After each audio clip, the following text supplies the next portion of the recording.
Assalamualaikum Bu.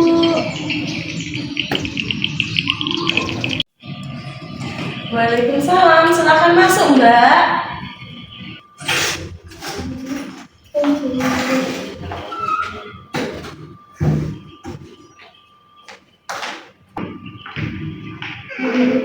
Silakan duduk dulu Mbak. Silakan duduk dengan nyaman.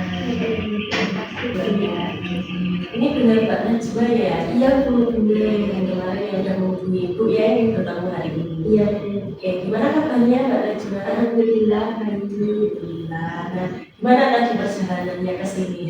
Seperti biasa Bu, macet, panas. Ya ampun ya, sekarang musim panas Iya. ya. Oke, nah tadi udah sarapan belum? Sudah Bu.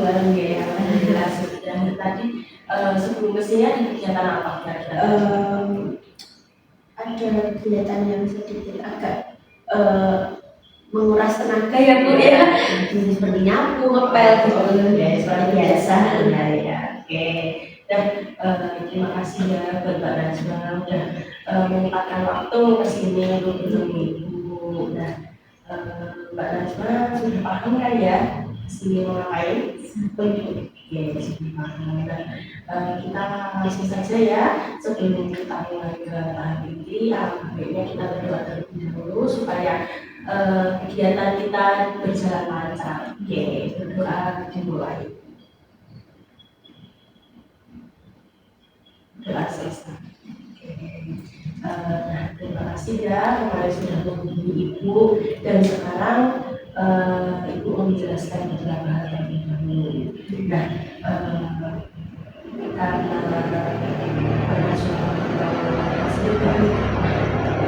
itu kalau sekarang ini terbuka saja ya, jangan sungkan-sungkan cerita kepada Ibu, terbuka dan semua yang Mbak Najwa pikirkan, Mbak Najwa rasakan, ceritakan saja semua kepada Ibu, jangan ada yang ditutup-tutupi, tenang saja karena di konseling itu ada asas kerahasiaan. Jadi apapun yang Mbak Najwa ceritakan bakal Ibu jaga kerahasiaannya, bakal Ibu sampaikan ke teman-teman Mbak Najwa ataupun dosen-dosen itu nggak bakal Ibu sampaikan.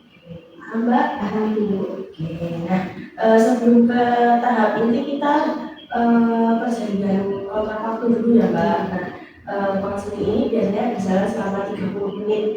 Nah, selama 30 menit ini kita akan berdiskusi mengenai permasalahan-permasalahan yang sedang dialami Mbak Najwa dan kita akan mencari solusi bagaimana masalah Mbak Najwa itu bisa teratasi gitu Mbak. Apakah setuju dengan waktu segitu? Setuju Bu.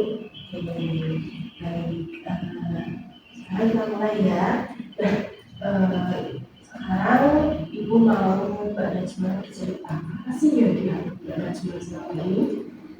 Jadi Bu, ini tentang skripsi saya. Jadi tuh skripsi saya itu kayak stuck banget gitu loh, dibagi dua dan masih banyak revisi. Sedangkan teman-teman saya itu udah ada yang 4, ada juga yang udah mau sidang Bu. Jadi kayak mikir kok aku tuh di fase ini terus gitu loh Bu.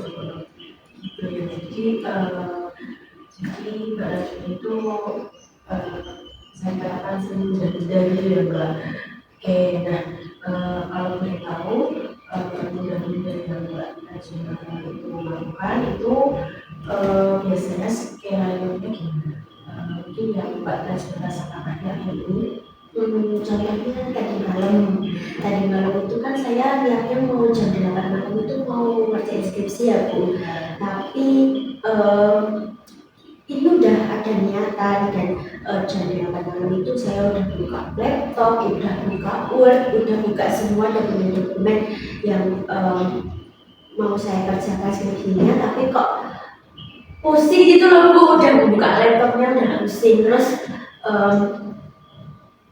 saya beralih ke HP, scroll TikTok dulu, scroll sosmed dulu, mencari mood lah Bu, biar ngerjain skripsinya itu biar bisa lebih enjoy gitu loh Bu. Tapi malah keterusan sampai jam 1, akhirnya saya kecapean, saya ketiduran, dan besok ya pagi ini Bu saya nyesel kayak kok nggak ngerjain tadi malam dan nggak selesai juga skripsi saya Bu, revisinya juga banyak.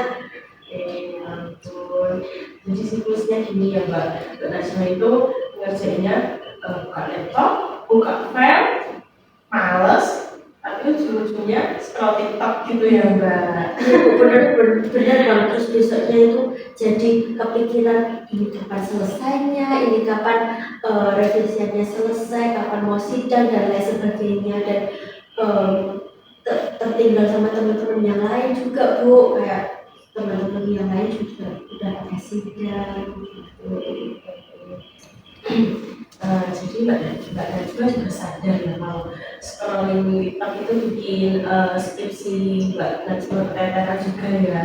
Nah, kira-kira Mbak Najwa itu pengen banget nggak sih mau berubah dari keadaan sekarang ini? Pengen banget sih Bu. Pengen ya.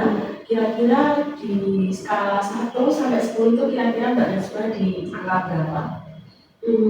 Mungkin malah di angka 8 ya Bu, soalnya saya tuh udah dihantui rasa bersalah banget, udah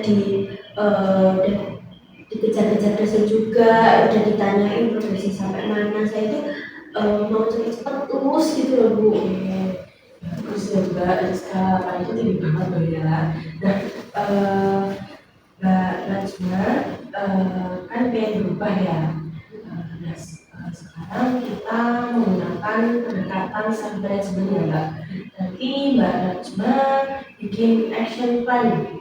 Jadi nanti Mbak Najma itu bikinnya sendiri dan menerapkannya juga sendiri. Jadi ibu hanya sebagai fasilitator saja, nanti membantu Mbak Najma saja dalam merancang itu. Jadi nanti yang melakukan aktivitas yang sudah Mbak Najma itu Mbak Najma sendiri, dan yang mantau juga Mbak Najma sendiri. Apakah sanggup Mbak Najma? Sanggup. Kalau sanggup, ingat ya Mbak, ini itu prosesnya pelan-pelan, enggak langsung sulap besok langsung kamu jadi rajin gitu, enggak, jadi pelan-pelan aja sesuai tahapan yang udah Mbak Najma susun. Pelan-pelan aja langkah-langkahnya, mungkin dari yang paling ringan, sedang, terus ke tinggi gitu ya Mbak, pelan-pelan saja. Oke. Langkah pertama, mungkin kita bisa memantau kebiasaan Mbak Najma terlebih dahulu ya, biar musuhnya itu kelihatan.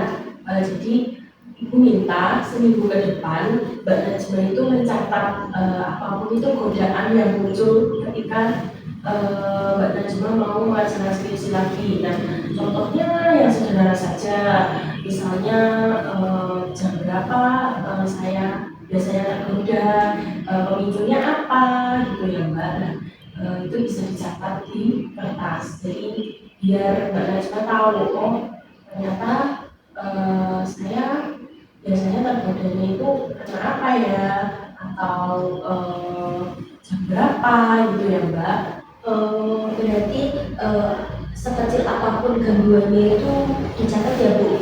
Ya betul sekali Mbak. Jadi apapun itu hal kecil yang bisa mengganggu Mbak Najwa mengerjakan skripsi itu dicatat ya Mbak. Misalnya contoh yang sederhana saja, kayak Mbak Najwa mau balas chat temen nih, nah itu ternyata kebablasan sampai setengah jam gitu, itu bisa dicatat ya Mbak, biar Mbak Najwa itu bisa mantau, oh ternyata godaanku tuh sekecil ini juga bisa membuat skripsi saya tertunda gitu ya Mbak, biar tahu polanya gitu Mbak, boleh?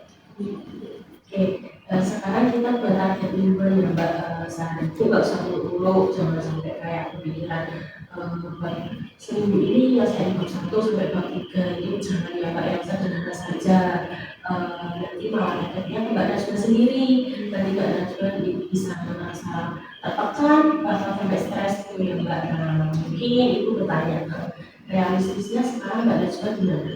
Kalau nyelesain latar belakangnya dulu itu kira-kira realistis nggak ya Bu? Ada 3 halaman sih Bu.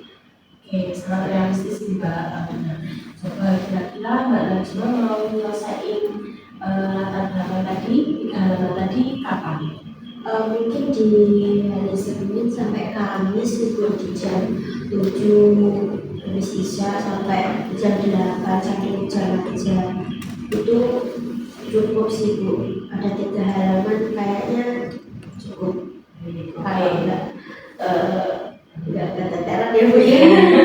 Oke, itu dicatat ya Mbak. Tadi kan seperti yang Ibu bilang nanti di kertas tadi ya, nanti dicatat, nanti selama Senin sampai Kamis jam 7 sampai jam 8 itu Mbak Najwa fokus kerja skripsi secara terarah juga ya, dan fokus gitu.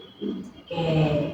Nah, masalahnya tuh biasanya jam 7 sampai jam 8 itu tuh jam-jam rawan ya Mbak, biasanya jam-jam segitu gue nanya-nanya scroll TikTok ya. Coba kira-kira biar bisa fokus nih buka laptop, gimana caranya Mbak Najwa bisa menghindari itu? Itu dia ya Bu, kayaknya ya itu jam-jam rawan mungkin HP-nya disingkirin dulu ya Bu, gimana gitu. Bagus sekali sih Mbak, bisa disingkirin. Tapi kalau disingkirinnya cuma di meja yang sama, biasanya tangan tuh refleks ya Mbak, pegang HP itu ambil HP. Nah, kira-kira ada cara lain nggak selain di meja yang sama gitu? Kalau menurut saya itu ditaruh di luar kayak di meja deket TV gitu ya Bu. Karena kalau siang itu kan nggak butuh internet juga, jadi di laptop itu hidupnya dimatiin juga gitu kan, kayak lebih relevan ya Bu. Kayak bagus sekali.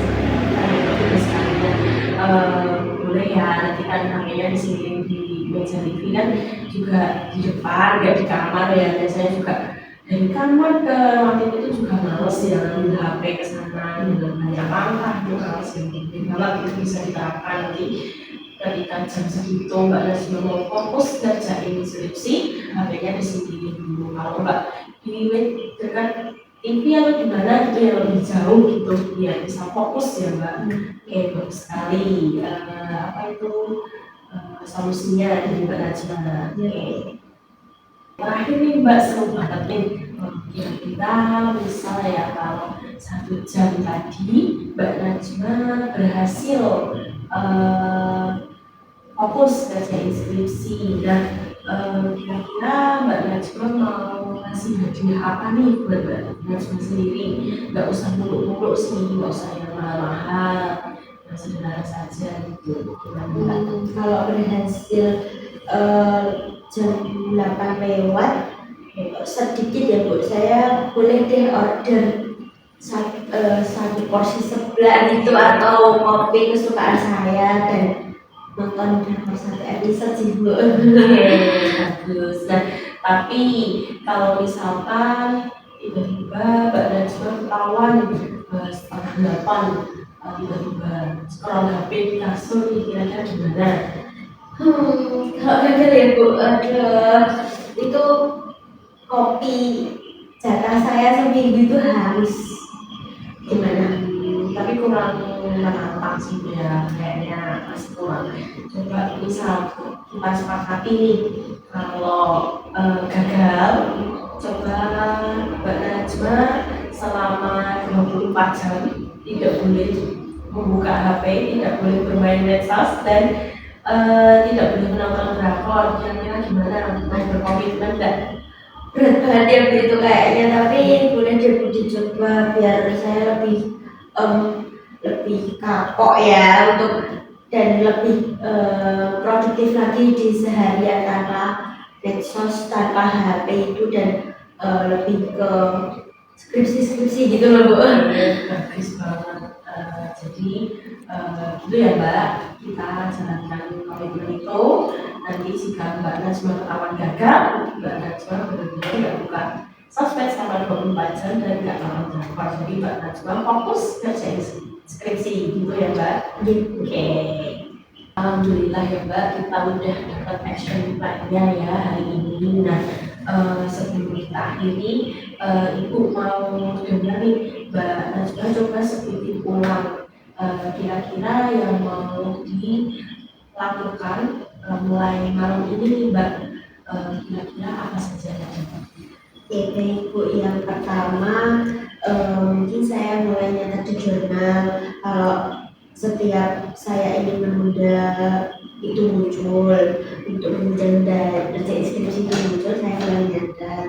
Terus yang kedua itu target saya ngerjain revisi skripsi itu sejak di jam 7 sampai jam 8 malam di hari Senin sampai Kamis.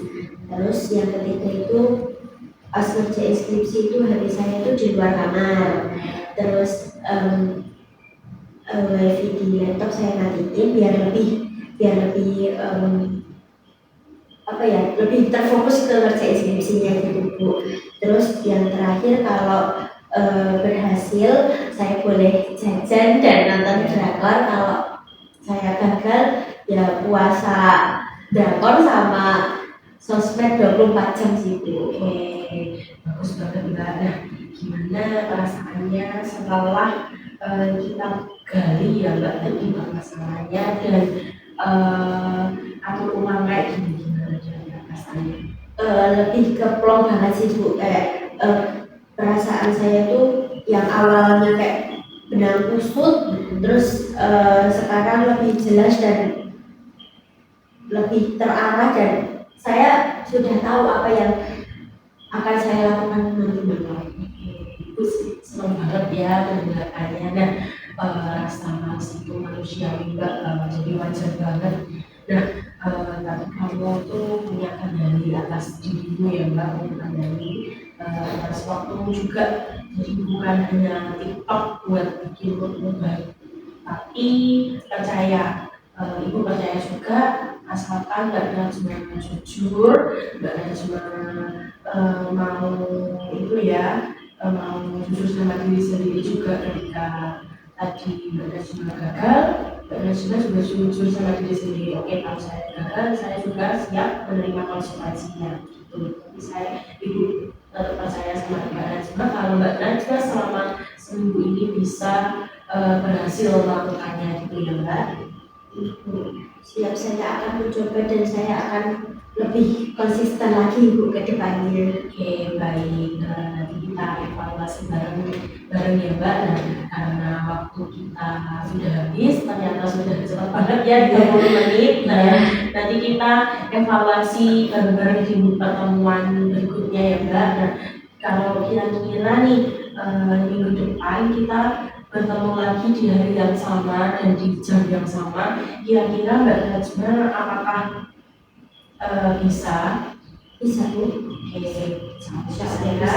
Oke, jadi nanti kita di minggu depan kita lihat bareng-bareng atas catatan yang Mbak Najma tadi lakukan. Dan jangan lupa, nah terus nanti Ibu juga mau melihat gimana hasilnya, hasil dari pengerjaan selama seminggu ini Mbak Najma gimana itu bisa dibawa ya di minggu depan. Jadi nanti bawa catatan itu tadi dan sama draft iya skripsi begitu. Apakah setuju? Setuju Bu. Baik, oke. Nah, sebelum Ibu tutup, Ibu mau tanya dulu ya, kira-kira gimana perasaan Mbak Najma setelah mengikuti kegiatan konseling hari ini? Sangat senang banget ya Bu, terasa plong gitu. Kayak masalah yang semulanya saya tuh bingung arahnya mau kemana itu jadi lebih terarah sih. Terima kasih ya Mbak Najma, itu senang banget mendengarkannya. Jadi Ibu juga merasa kayak Ibu juga bisa membantu menyelesaikan masalah Mbak Najma. Terima kasih banyak. Nah, sebelum Ibu tutup, karena tadi di awal kita berdoa berdoa, kita tutup dengan berdoa juga. Kita jadilah kegiatan kita hari ini diberi kelancaran. Dulu berdoa dulu. Berdoa selesai. Gitu ya, terima kasih atas waktunya hari ini. Sama-sama Bu. Saya izin pulang. Ya, oke, terima kasih. Boleh tadi kalau pulang hati-hati di jalan ya Mbak. Jangan lupa PR-nya di rumah. Iya, konsisten dan semangat ya Mbak. Oke, Ibu percaya sama Mbak Najwa. Baik Bu. Mari Bu. Oke. Selamat. I just had to let you know you're